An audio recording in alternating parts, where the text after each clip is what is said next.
ಕೃಷ್ಣ ಎಲ್ಲರಿಗೂ ಪ್ರಿಯ. ಆದರೆ ಕೃಷ್ಣನಿಗೆ ಪ್ರಿಯತಮೆ ಎಂದರೆ ಅದು ರಾಧೆ ಮಾತ್ರ.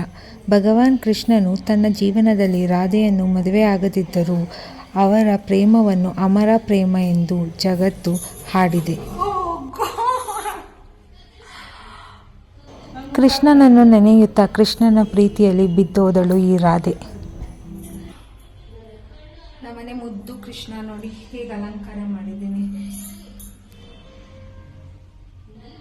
ಶ್ರೀಕೃಷ್ಣ ವಿಷ್ಣುವಿನ 8ನೇ ಅವತಾರ ಎಂದು ಹೇಳಲಾಗುತ್ತದೆ.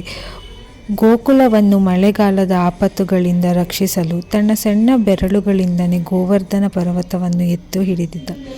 ರಾಧಾಕೃಷ್ಣನ ಪ್ರೀತಿಯನ್ನು ಶುದ್ಧ ನಿಷ್ಕಲ್ಮಶ ಪ್ರೀತಿಯ ಸಂಕೇತವಾಗಿ ಭಕ್ತರು ನೋಡುತ್ತಾರೆ. ಅರ್ಜುನನ ಸಾರಥಿಯಾಗಿ ಕೃಷ್ಣನು ಗೀತಾ ಉಪದೇಶ ನೀಡಿದನು. ಅದು ಇಂದು ಜಗತ್ತಿನ ಜೀವನ ಪಾಠ. ಕೃಷ್ಣ ಕಪ್ಪು, ಆದರೂ ಆಕರ್ಷಕ. ಯಾರನ್ನಾದರೂ ತನ್ನತ್ತ ಸೆಳೆಯುವ ಶಕ್ತಿ ಅವನಲ್ಲಿತ್ತು. ಕೃಷ್ಣ ಕೇವಲ ಹಿಂದೂ ಧರ್ಮದ ದೇವತಾ ಅಲ್ಲ, ವಿಶ್ವಾದ್ಯಂತ ಪ್ರೀತಿ, ಕರುಣೆ ಮತ್ತು ಜೀವನದ ತತ್ವಶಾಸ್ತ್ರದ ಸಂಕೇತ. ಮಹಾಭಾರತದಲ್ಲಿ ಕೃಷ್ಣನು ಅರ್ಜುನನ ಸಾರಥಿಯಾಗಿದ್ದ. ಜಗತ್ತಿಗೆ ಭಗವದ್ಗೀತೆಯ ಅಮೃತವಾಣಿಯನ್ನು ನೀಡಿದ. ಕೃಷ್ಣ ಅರ್ಜುನನಿಗೆ ತನ್ನ ವಿಶ್ವರೂಪವನ್ನು ತೋರಿಸಿ ತಾನು ಸಕಲ ಜಗತ್ತನ್ನು ಒಳಗೊಂಡ ಪರಮೇಶ್ವರನೆಂದು ಸಾರಿದರು. ಇದೇನಿದು ಕೃಷ್ಣಂಗೆ ಬೆಣ್ಣೆ ತಂದಿಸ್ಬಿಟ್ಟು ದಾಳಿಂಬೆ ನೈವೇದ್ಯ ಮಾಡ್ತಿದ್ದೀನಿ ಅಂದ್ಕೊಂಡಿದ್ದೀರಾ? ಕೃಷ್ಣಂಗೆ ನಾವು ಬೆಣ್ಣೆ ಕಳ್ಳ, ಮಾಕನ್ ಚೋರ್ ಅಂತ ಕರಿತೀವಿ. ಯಾಕಂದರೆ ಬಾಲ್ಯದಲ್ಲಿ ಕೃಷ್ಣ ಬೆಣ್ಣೆ ತಿನ್ನೋದನ್ನು ತುಂಬ ಇಷ್ಟಪಡುತ್ತಿದ್ದ. ಅದಕ್ಕೆ ಮರಿದಂಗೆ ಕೃಷ್ಣಂಗೆ ನಾನು ಬೆಣ್ಣೆ ತಿನ್ನಿಸ್ತಾ ಇದ್ದೀನಿ ಜನ್ಮಾಷ್ಟಮಿ ದಿನ. ಹೆಲೋ ಗೈಸ್, ಯೂಟ್ಯೂಬಿಗೆ ವಿಡಿಯೋ ಮಾಡೋದೇ ಮರ್ತಾಯಿತ್ತು. ಬಿಕಾಸ್ ನಾನು ಇನ್ಸ್ಟಾಗ್ರಾಮ್ ರೇಷಿಯೋದಲ್ಲಿ ರೀಲ್ ಶೂಟ್ ಮಾಡ್ತಾ ಇದ್ದೆ. ಈಗ ನೆನಪಾಯಿತು ಕಾಸ್ಟ್ಯೂಮ್ ಚೇಂಜ್ ಮಾಡೋ ಮುಂಚೆ ಒಂದು ಯೂಟ್ಯೂಬಿಗೆ ಕ್ಲಿಪ್ಪಿಂಗ್ ತೊಗೊಳೋಣ ಅಂತ. ಸೊ ಕೃಷ್ಣ ಜನ್ಮಾಷ್ಟಮಿಗೆ ನಾನು ಈ ರೀತಿ ರೆಡಿಯಾಗಿದ್ದೀನಿ ರಾಧೆ ಥರ.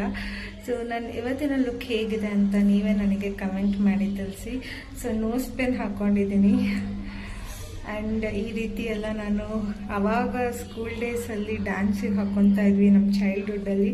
ತುಂಬ ವರ್ಷಗಳೇ ಆಗಿತ್ತು ಈ ರೀತಿ ಎಲ್ಲ ಹಾಕ್ಕೊಂಡು ಅದೇ ಥರ ರೆಡಿಯಾಗಿ. ಸೊ ಆ್ಯಂಡ್ ನಮ್ಮನೆ ಕೃಷ್ಣ ಕೂಡ ನೋಡಿ ಬ್ಯಾಕ್ ಡ್ರಾಪ್ ಎಲ್ಲ ಬಿದ್ದೇ ಹೋಗ್ಬಿಟ್ಟಿದೆ. ಈ ರೀತಿ ನಾನು ಅರೇಂಜ್ ಮಾಡಿದ್ದೆ ಕೃಷ್ಣಂಗೆ. ನೈವೇದ್ಯ ಎಲ್ಲ ಆಯಿತು ಕೃಷ್ಣಂದು. ಅದು ಶೂಟ್ ಮಾಡೋಕ್ಕಾಗಲಿಲ್ಲ, ರೀಲ್ಸಲ್ಲಿರುತ್ತೆ, ಅಲ್ಲಿ ಹೋಗಿ ನೋಡಿ ನೀವು, ಓಕೆನಾ? ಈಗ ಬಿಹೈಂಡ್ ದ ಸೀನ್ಸ್ ಏನೇನಾಯಿತು ಅಂತ ನೋಡ್ಕೊಬರೋಣ. ಸೊ ಇವತ್ತು ಕೃಷ್ಣ ಜನ್ಮಾಷ್ಟಮಿ. ನನಗೆ ರಾಧೆ ರೀತಿ ರೆಡಿಯಾಗಬೇಕು ಅಂತ ತುಂಬ ಆಸೆ ಆಯಿತು.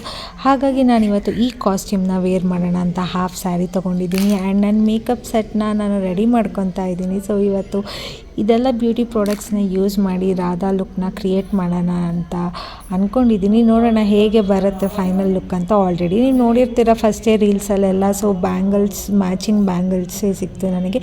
ಆ್ಯಂಡ್ ಇನ್ನೊಂದು ಮುತ್ತಿನ ಬಳೆ ಸಿಗಲಿಲ್ಲ. ತುಂಬ ಬೇಜಾರಾಯಿತು, ಎಲ್ಲಿ ಹೋಯಿತು ಅಂತ ಹುಡುಕ್ತೆ, ಬಟ್ ಸಿಗಲಿಲ್ಲ. ಮುತ್ತಿನ ಸರ ಸಿಕ್ತು, ಬಟ್ ಅದು ನನಗೆ ಲಾಸ್ಟಿಗೆ ಸೆಟ್ ಆಗಲಿಲ್ಲ. ಅದು ಹಾಕ್ಕೊಂಡು ನೋಡಿದೆ, ಬಟ್ ಚೆನ್ನಾಗಿ ಕಾಣಲಿಲ್ಲ. ಸೊ ಹಾಗಾಗಿ ಮುತ್ತಿನ ಸರ ಬೇಡ ಅಂತ ಹೇಳ್ಬಿಟ್ಟು ಚೋಕ ಸೆಟ್ನ ಹಾಕ್ಕೊಂಡೆ. ನೀವು ಆಲ್ರೆಡಿ ನೋಡಿದ್ದೀರ ನನ್ನ ಲುಕ್ನ. ನಾನು ಮಾಡ್ಕೊಂಡಿರೋ ಎಡ್ವರ್ಟ್ ನೋಡಿ ವಿಡಿಯೋ ಮಾಡೋಕ್ಕೆ ಹೋಗಿ ಡ್ರೆಸ್ ಮೇಲೆಲ್ಲ ಇದು ಚೆಲ್ಕೊಬಿಟ್ಟೆ. ಶಟ್, ಒಂದೊಂದು ಎಡ್ವರ್ಟ್ ಎಲ್ಲ ನಾನು ಮಾಡ್ಕೊಳೋದು.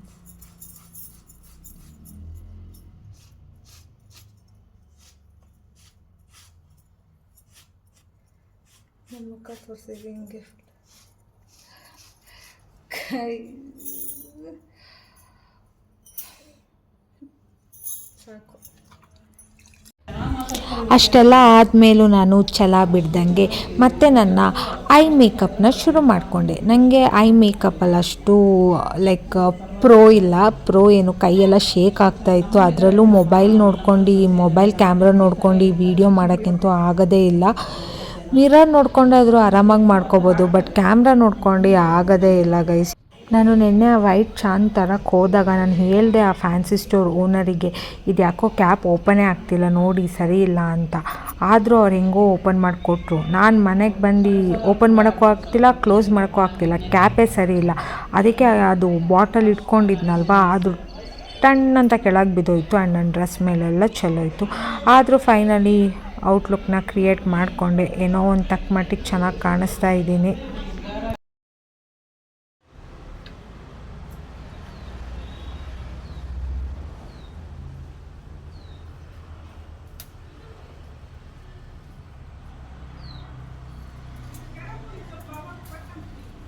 ಇದು ಚೆನ್ನಾಗಿ ಕಾಣ್ತಿತ್ತಲ್ಲ ಮನೆ ಮುಂದೆ ಅಂತ ಕೊಡ.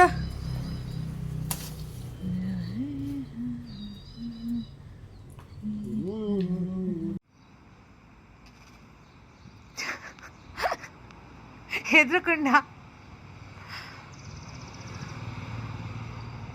ಹಾ ಕರೆಕ್ಟ್ ಇದೆ.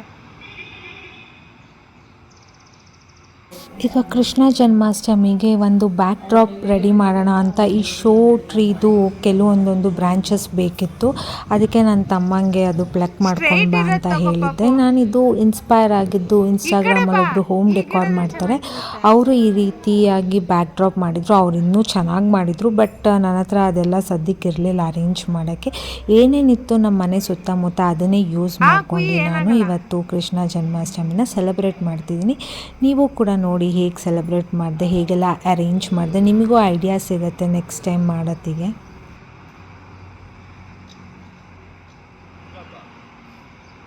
ನಮ್ಮ ಮನೇಲಿ ದಿನ ಎಷ್ಟೊಂದು ಹೂ ಬಿಡೋದು, ಡಿಫ್ರೆಂಟ್ ವೆರೈಟೀಸ್ ಆಫ್ ಹೈಬಿಸ್ಕಸ್ ಮತ್ತು ರೋಸಸ್ ಎಲ್ಲ ಬಿಡೋದು. ಇವತ್ತೇ ಯಾವುದು ನನಗೆ ಹೂಗಳು ಸಿಕ್ಕಲಿಲ್ಲ ಅಷ್ಟೊಂದು.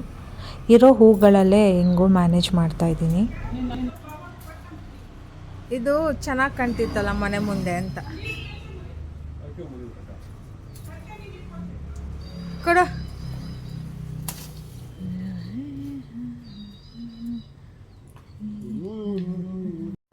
ಈಗ ಆ ಶೋ ಪ್ಲ್ಯಾಂಟ್ ಇತ್ತಲ್ಲ ಅದನ್ನು ಯೂಸ್ ಮಾಡ್ಕೊಂಡು ಅದನ್ನು ನಾನು ಬ್ಯಾಕ್ಗ್ರೌಂಡಿಗೆ ಯೂಸ್ ಮಾಡ್ತಾಯಿದ್ದೀನಿ. ಸೊ ಅದು ಡಬಲ್ ಸೈಡ್ ಪ್ಲಾಸ್ಟರಲ್ಲಿ ಸ್ಟಿಕ್ ಮಾಡೋಕ್ಕೆ ನೋಡಿದೆ, ಸ್ಟಿಕ್ ಆಗಲಿಲ್ಲ, ಹಾರ್ಡಿತ್ತು. ಹಾಗಾಗಿನೇ ಒಂದು ಟೇಪ್ನ ಟೈ ಮಾಡ್ಕೊಂಡು ಅದಕ್ಕೆ ಸಿಗಿಸ್ದೆ. ಮತ್ತು ಇದು ಯೆಲ್ಲೋ ಕಲರ್ ಗ್ರೀನ್ ಕಾಂಟ್ರಾಸ್ಟಿಗೆ ಎಲ್ಲೋ ಚೆನ್ನಾಗಿ ಕಾಣುತ್ತೆ ಅಂತ ಯೆಲ್ಲೋ ಕಲರಲ್ಲಿ ಸ್ವಲ್ಪ ಡೆಕೋರೇಟ್ ಮಾಡಿದೆ ಆ ಫ್ಲವರಲ್ಲಿ. ಆ್ಯಂಡ್ ಈಗ ಒಂದು ಕೆಳಗಡೆ ಬೇಸ್ ಥರ ಮಾಡಿ ಅದಕ್ಕೆ ವಾಟರ್ ಹಾಕ್ತಾಯಿದ್ದೀನಿ, ಸೊ ದ್ಯಾಟ್ ಇದು ರೋಸ್ ಪೆಟಲ್ಸ್ನೆಲ್ಲ ಅದ್ರ ಸುತ್ತ ಅರೇಂಜ್ ಮಾಡ್ತಾಯಿದ್ದೀನಿ, pink colour rose petals. So ಎಷ್ಟು ಬ್ಯೂಟಿಫುಲ್ಲಾಗಿ ಕಾಣಿಸ್ತಾ ಇದೆಯಲ್ಲ ಆ ವಾಟರ್ ಮೇಲೆ ರೋಸ್ ಪೆಟಲ್ಸ್ನೆಲ್ಲ ಹಾಕ್ಬಿಟ್ಟು. ಆ್ಯಂಡ್ ಈಗ ಕೃಷ್ಣನ ಇಡೋಕ್ಕಿಂತ ಮುಂಚೆ ಒಂದು ಮಣೆನ ಇಡ್ತಾಯಿದ್ದೀನಿ, ಅದ್ರ ಮೇಲೆ ಕೃಷ್ಣನ ಇಡ್ತಾಯಿದ್ದೀನಿ. ನಮ್ಮ ಕೃಷ್ಣ ನೋಡಿ ಏನೂ ಇನ್ನೂ ಅಲಂಕಾರ ಮಾಡಿಲ್ಲ ಕೃಷ್ಣಂಗೆ, ಫಸ್ಟ್ ಹಾಗೆ ಮಣೆ ಇಟ್ಟು ನೆಕ್ಸ್ಟ್ ಸುತ್ತ ಫ್ಲವರ್ಸ್ ಇಡ್ತಾಯಿದ್ದೀನಿ. ಸೊ ಕೃಷ್ಣಂಗೆ ಇವತ್ತು ಫುಲ್ಲು ಹೂವಿನ ಅಲಂಕಾರ ಎಷ್ಟು ಮುದ್ದಾಗಿ ಕಾಣಿಸ್ತಿದೆ ನೋಡಿ ನಮ್ಮ ಕೃಷ್ಣ. ಈಗ ಅದಕ್ಕೆ ಮಾಲೆ ಹಾಕ್ತಾ ಇದ್ದೀನಿ. ಸೊ ಇದು ಪರ್ಲಿಂದು ಸರ ಹಾಕಿ ಮತ್ತು ಅದಕ್ಕೆ ಕೊಳಲಿಗೆ ಒಂದು ಎಂಥ ಫ್ಯಾನ್ಸಿ ಐಟಮ್ ಇತ್ತು, ಡೆಕೋರ್ ಐಟಮ್, ಅದನ್ನು ಹಾಕಿದೆ. ಆ್ಯಂಡ್ ಕೃಷ್ಣನ ಕಿರೀಟಕ್ಕೆ ಹೈಬಿಸ್ಕಸ್ ಇಟ್ಟು ಮತ್ತು ಕೃಷ್ಣನಿಗೆ ಪ್ರಿಯವಾದಂಥ ತುಳಸಿನ ಇಟ್ಟು ನಾನು ಕೂಡ ರೆಡಿಯಾಗಿದ್ದೀನಿ. ನೋಡಿ ಹೇಗಿದ್ದೀವಿ ಅಂತ ನೀವೇ ಕಮೆಂಟ್ ಮಾಡಿ ಹೇಳಬೇಕು. ಕೃಷ್ಣ ಮತ್ತು ರಾಧೆ ಇಬ್ಬರು ಕೂಡ ರೆಡಿಯಾಗಿದ್ದೀವಿ. ದ ಎಟರ್ನಲ್ ಲವರ್ ಆದ ಕೃಷ್ಣ. ರಾಧೆ ಕೃಷ್ಣನ ಪ್ರೇಮಿಯಾದರೂ ಶಾಶ್ವತ ಪ್ರೀತಿ ಇದ್ದರೂ ಕೃಷ್ಣ ಕೊನೆಗೆ ಮದುವೆ ಆಗಿದ್ದು ರುಕ್ಮಿಣಿನೇ. ಕೃಷ್ಣ ಮತ್ತು ರಾಧೆ ಲವ್ ಸ್ಟೋರಿನೇ ಒಂಥರ ಡಿಫ್ರೆಂಟ್. ಅದು ದೈವಿಕವಾದಂತಹ ಪ್ರೇಮ ಅನ್ಬೋದು. ದೇವತೆಗಳಲ್ಲಿ ಯಾವುದಾದ್ರೂ ಲವ್ ಸ್ಟೋರಿ ತುಂಬ ಅಂದರೆ ಎಟರ್ನಲ್ ಲವ್ ಅಂದರೆ ಅದು ರಾಧಾಕೃಷ್ಣ ಅಂತ ನಾವು ಎಕ್ಸಾಂಪಲ್ ಕೊಡ್ಬೋದು. ಪ್ರೀತಿ ಅಮರ, ತ್ಯಾಗ ಮಧುರ ಅಂತ ಪ್ರೂವ್ ಮಾಡಿದ್ದಾರೆ ದೇವತೆಗಳೇ.